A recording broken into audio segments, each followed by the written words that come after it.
Hello, welcome again to the training centre. Today I'd like to show you the correct application when using Standoblue and painting the hood of this reflex silver polo.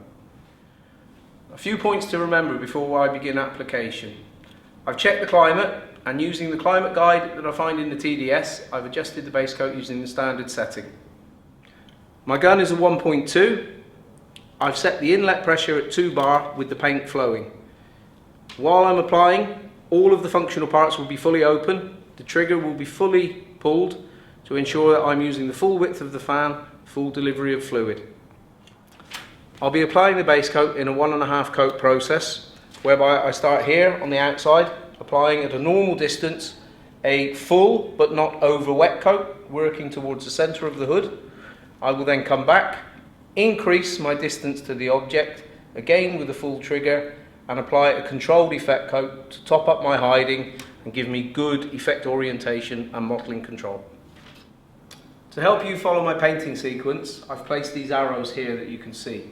The idea is that I work from the outside of the hood in towards the centre, finishing on the orange arrow with my full coat, before returning here, increasing my distance and working with my effect coat in towards the green arrow. I will then move to the other side. I pick up the wet film from the orange arrow, work back towards myself before going again to the wider area and the green arrow at an increased distance, completing the effect coat to give me the control and orientation I'm looking for. And in doing it in this way, I will avoid any banding or striping in the centre of the hood.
Now, normally that would be my base coat application completed.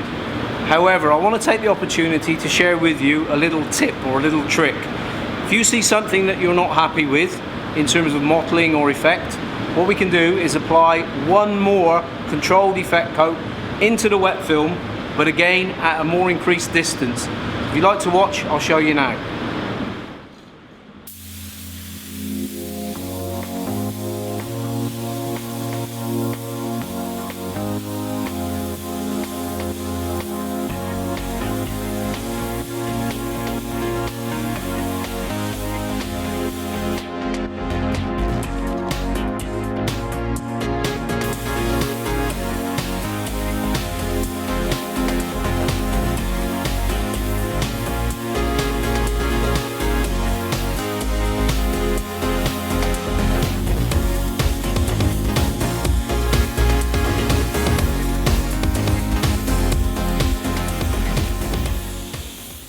That's the base coat application completed.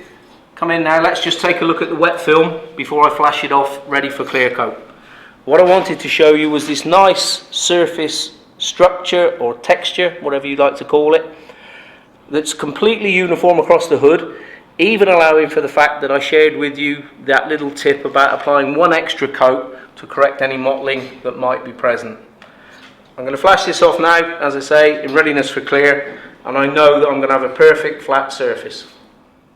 Here's the base coat after flash. Come and let's just take a quick look before we apply the clear. You'll remember from before, the base coat had a structure and a texture that we spoke about. Now it's completely flowed out, dried out. We have a nice silky flat, super smooth finish on which I can apply the clear. So if you apply your base coat in this way, you too will get the right result every time.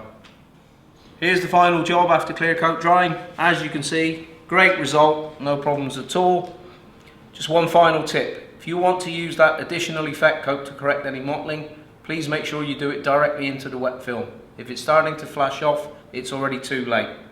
So as my final check, I'm going to put the car outside and take a look at it in daylight. So here we have the job for the final inspection. If you come in a little bit closer and take a look, you'll see just as we thought in the spray booth, no clouding, no mottling, great finish from the gun. The job's ready to go. Please refer to the tips at the end of this video. Thanks for your time. See you again soon. To ensure that you control the build-up of unnecessary overspray, please make sure that you keep the effect coat well within the limits of the first.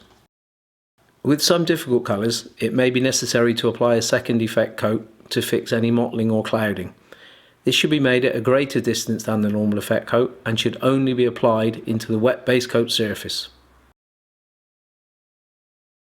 Maintaining structure in the wet film is key. This will help you avoid clouding and will help improve colour accuracy. Take care not to over wet or over apply the base coat.